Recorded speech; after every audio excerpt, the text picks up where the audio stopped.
لیکن میں آپ کا شکر گزار ہوں۔ سب سے پہلے تو میں شبیر انٹرنیشنل کے منتظمین کو مبارکباد دوں گا اور دل سے دعا کرتا ہوں کہ آپ جس طرح سے اپنی سرگرمیاں کر رہے ہیں، تعلیمی، قومی، زبان کے لحاظ سے، ادب کے لحاظ سے، تو مجھے کہیں دور سے لگتا ہے کہ وہ دن زیادہ دور نہیں ہے کہ آپ کی جو کاوشیں ہیں یہ سب ایک بہت ہی مضبوط اور توانا تحریک کی شکل اختیار کر جائے گا۔ اور ایک بات میں محض آپ کو خوش کرنے کے لیے نہیں کہہ رہا ہوں یا تمہیداً نہیں عرض کر رہا ہوں، مجھے آپ لوگ کی آپ جو فعال کام کر رہے ہیں اس وقت، اس کی وجہ سے مجھے لگتا ہے اور اس لیے بھی لگتا ہے کہ آپ نے بڑی خوبصورت سی، بڑی مضبوط اور بہت توانا ٹیم اپنے اطراف اکٹھا کر کی ہے۔ اور آپ دیکھ لیجیے، ہماری پوری تاریخ گواہ ہے اس بات کی کہ ایک سرسید ہوتا ہے اور اس کے اطراف ایک پوری ٹیم ہوتی ہے، اور کوئی ایک ہوتا ہے گاندھی اور اس کے اطراف ایک پوری ٹیم ہوتی ہے۔ اصل کمال یہ ہے کہ ہم کس طرح سے اپنے اطراف و اطراف جو صلاحیتیں بکھری پڑی ہے ان کو اکٹھا کریں اور اس کو ایک شکل دے سکیں، یہی سب سے بڑا کمال ہے۔ اور اعلان صاحب، میں آج پورے دل سے کہتا ہوں کہ آپ کے اندر وہ صورت بننے کی پوری توانائی، پوری طاقت موجود ہے، اس کو جاری رکھیے اور اپنے اطراف جو نو رقم تھے ان سب کو اکٹھا کیجیے اور ہماری قوم کے، ہماری زبان کے، ہمارے ادب کے مسائل پر گفتگو کرتے رہیے اور ان کے حالات حل تلاش کرتے رہیے۔ جہاں تک مقالوں کا تعلق ہے، میں نے پہلے ہی انسان کر دیا تھا، معذرت چاہیے تھی کہ میں کیا اور میری مثال کیا کہ میں نعت پہ لکھے ہوئے مقالوں پر کوئی اپنی رائے دوں، لہٰذا وہ حصہ میں بالکل الگ رکھتا ہوں۔ لیکن جہاں تک مقالہ نویسی کا تعلق ہے، یہ ہماری بڑی بدقسمتی ہے کہ ہم 21-22 لوگوں کو ریسرچ کرا دیا ہے، پی ایچ ڈی کرا دی ہے، تو اس کی نزاکت وغیرہ بہت کچھ ہمارے ذہن میں بیٹھی ہوئی ہے اور میں تلاش کرتے رہتا ہوں کہ یہ ہونا چاہیے، وہ ہونا چاہیے، ایسا نہیں ہونا چاہیے۔ پھر بھی میں کچھ باتیں اشارتاً اور کنایتاً آپ لوگ کی خدمت میں عرض کروں گا، کیونکہ کیا ہے کہ کہا ہے کہ خدا ہے تو ان کا بازار آؤ سچ بولے، نہ ہو بلا سے خریدار آؤ سچ بولے۔ سچ بولنے کی آج ہمیں بہت ضرورت ہے، تو میں کچھ اشارتاً کنایتاً دو ایک باتیں ضرور عرض کروں گا۔ دیکھیے کہ عنوان مجھے بڑا پسند ہے، سب سے بڑی بات یہ اس لیے کہ اس میں کہا گیا ہے کہ اردو شاعری میں ذات مصطفیٰ اور صفات مصطفیٰ، غور کر کے دیکھیے اس عنوان پر۔ خاص بات اس کی یہ ہے، وہ یہ ہے کہ منتظمین کہیں یہ سوچ رہے ہیں کہ اردو شاعری میں جو نعتیں لکھی گئی ہیں اس میں صفات مصطفیٰ، ذات مصطفیٰ کے ساتھ ساتھ کچھ اور بھی ہے، اسی لیے آپ نے اس کی تخصیص کر دی ہے۔ اور ہماری نعتوں میں آپ دیکھتے ہیں کہ اس کا حصہ کم ہوتا ہے اور بہت ساری باتیں بالراست طریقے سے آتی ہیں۔ ایک تو راست ہے کہ آپ رسول پاک صلی اللہ علیہ وسلم کی تعریف کیجیے، ان کا سراپا بیان کیجیے، ان کی صفات بیان کیجیے، جیسا کہ ہمارے دوست نے بھی شعر پڑھا، سارے بالکل درست، یا اقبال کا وہ وہی ریاسی وہی تھا، یہ ہے یا محمد کے برابر کوئی انسان ہو نہیں سکتا، خدا کے نامکان میں کوئی مہمان ہو نہیں سکتا۔ یہ راست طریقے سے ہے، لیکن اس سے ہٹ کر بھی ہمارے پاس رات کو ہوتا کیا ہے کہ ہم اپنے بارے میں بھی کہتے ہیں، اپنے سفر حج کے بارے میں کہتے ہیں، مدینہ جانے کی خواہش کے بارے میں کہتے ہیں، اور ہم زمانے کی جو مسائل ہیں اس کا بھی ذکر کرتے ہیں۔ یہ بےخاص طریقے سے ہم ذات محمد صلی اللہ علیہ وسلم سے اسے خطاب کرتے ہیں۔ مجھے یہ لگا آپ کے عنوان سے کہ ہم شاید صرف اور صرف ہم یہ دیکھیں گے کہ وہ اشعار جو ذات مصطفیٰ سے تعلق رکھتے ہیں، وہ اشعار جو صفات مصطفیٰ بیان کرتے ہیں، انہیں پر بات کریں گے یا ان کی فصاحت بلاغت پر ہم بات کریں گے، تو شاید ایک اور چیز ہو سکتی ہے۔ لیکن میں آپ سے میں آپ کو مشورہ دوں گا کہ جب آپ ان مقالوں کو دوبارہ لیں تو تو کوشش یہ کیجیے کہ بہت ساری چیزیں یعنی ہماری نظر صرف اس بات پر ٹکی ہو کہ وہ اشعار ہو جس میں ذات مصطفیٰ کا ذکر ہو رہا ہے یا صفات مصطفیٰ کا ذکر ہو رہا ہے. یہ بات یہ ہوگی. دوسری بات یہ ہے کہ جب آپ کو اردو شاعری جب آپ لکھتے ہیں تو پھر اس میں لیکن کئی اصناف سکوت میں نعت کہی گئی ہے، بلکہ کسی نے لکھا ہے کہ یہ صدی نعت کی صدی ہے. یہ صدی نعت کی صدی ہے. کیوں؟ کیونکہ کوئی شعری مجموعہ اردو کا یا دوسری زبانوں کا اگر آتا ہے تو اس میں نعت کا کم سے کم ایک نعت یا نہیں تو کم سے کم ایک نعت یا یہ نعت کی صدی ہے. تو ہر طرح کے صنف سکون میں نعتیں لکھی گئی ہیں.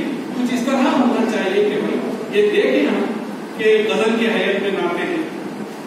ہمارے نوشین نے دوہے کا ذکر کیا، بالکل صحیح ہے. اور کسی اور صحابہ نے بھی کہا کہ کس طرح سے قرائنے میں رحمان جانی پر کسی نے کہا ہوگا، قرائنے میں کہا گیا ہے اس نے کہا. تو ایک نظر ہم دیکھ لیں کہ اردو اور شاعری کے مختلف اصناف میں ان اصناف کے ذات مصطفیٰ اور صفات مصطفیٰ کیسے بیان ہوتی ہے. اگر ہم یہ دیکھ لیں تو میرا خیال ہے کہ ہم اس عنوان کے ساتھ زیادہ انصاف کر سکیں گے اور ہم وہ ہو سکتا ہے. لیکن ان سب باتوں سے ہٹ کر بھی ایک بات یہ ہے کہ ہم جب رسول اللہ صلی اللہ علیہ وسلم کا نام لیتے ہیں تو جیسے بھی لیتے ہیں جس طرح بھی لیتے ہیں یا ان کے بارے میں جتنا بول سکتے ہیں یہ ہمارے لیے باعث سعادت ہے. اور اس لحاظ سے دیکھا جائے تو میں تمام مقالہ نگاروں کو خاص طور پر مبارکباد دیتا ہوں کہ ان لوگوں نے اتنی محنت کر کے آپ نے مقالے لکھے اور بہت اچھے مقالے لکھے. مگر اس کو اور زیادہ ذات مصطفیٰ اور صفات مصطفیٰ کا ذکر ہوتا جیسا میرا خیال ہے نوشین کے مقالے میں نے سنا کہ جتنے انہوں نے اشعار پیش کیے تھے عدیل صاحب کے وہ تمام کے تمام اس عنوان سے زیادہ قریب آتے تھے. تو یہ اگر ہم تھوڑا سا دیکھتے تو اس عنوان کے ساتھ انصاف کر سکتے ہیں. میں اپنے پاس ایک چھوٹا سا 2-3 شعر میں آپ کو سراپا کے تعلق سے عرض کروں گا جو مجھے بہت پسند ہے. تو دیکھیے کہ سراپا بیان کرنا بہت بڑا مشکل کام ہے، اس کو تربیت اور استعارے سے بڑا کام کیا جاتا ہے. تو میں عرض کر دوں کہ میرے پاس تمام رسول پاک صلی اللہ علیہ وسلم کے سراپے کا اشعار ہے، ان میں سے 3 شعروں پہ اس کے بعد اور وہ یہ ہے کہ سب سے پہلے تو طلبے کا ذکر کیا. میں ہم غلاموں کی سعادت ہے کہ ہم ان کے طلبوں کو دیکھیں سب سے پہلے، اور شاید کیسے طلبے کو دیکھتا ہے. ایک شعر ملاحظہ کیجیے کہ رخے پرنور سے سورج کو بھلا کیا نسبت، رخے پرنور سے سورج کو بھلا کیا نسبت، چاند کا منہ تیرے طلبے سے ذرا ملتا ہے. چاند کا منہ تیرے طلبے سے ذرا ملتا ہے. ذرا غور کر کے دیکھیے. 2-3 باتیں اس میں اچھی لگی اور وہ یہ ایک تو چاند کا منہ کہنا. اب ہمارے پاس کتنے محاورے یاد آتے ہیں، یہ منہ اور یہ مسعود کی داغ. اچھا یہ منہ کیا کرتا ہے؟ چاند سے کہتا ہے، چاند کا منہ. اور پھر طلبے سے ذرا ملتا ہے. اب یہ ذرا ملنے میں تو بلاغت ہے، اس پہ غور کر کے دیکھیں. چاند چمکتا ہے دنیا کے لیے، اور چاند کی جو چمک ہے دنیا کے لیے ہے، لیکن آپ کے قلبوں کی چمک 2 جہاں کے لیے. بلاغت غور کر کے دیکھیے شاید کی کہ چاند کی چمک ذرا ملتا ہے. میں لفظ ذرا بنا کے رکھ گیا ہوں. ذرا ملتا کیوں کہہ رہا ہے؟ ذرا ملتا کیوں کہہ رہا ہے؟ وہ اس لیے کہہ رہا ہے کہ چاند تو صرف دنیا کے لیے چمکتا ہے، لیکن آپ کا کلوا جب چمکتا ہے تو 2 جہاں کے لیے چمکتا ہے. اور پھر چاند کا منہ کہنے میں شاید میرے ذہن میں آنے والا ہو سکتا ہے، شاید میں تو سنتا نہ ہو. جب منہ کہتا ہے تو شاید چاند اپنے منہ سے آ کے آپ کے قلبوں کو بوسہ دینا چاہتا ہے. یہ سراپا ہے، اس کی بلاغت ہے. اچھا ایک اور شعر سن لیجیے. طلبہ آپ نے دیکھ لیا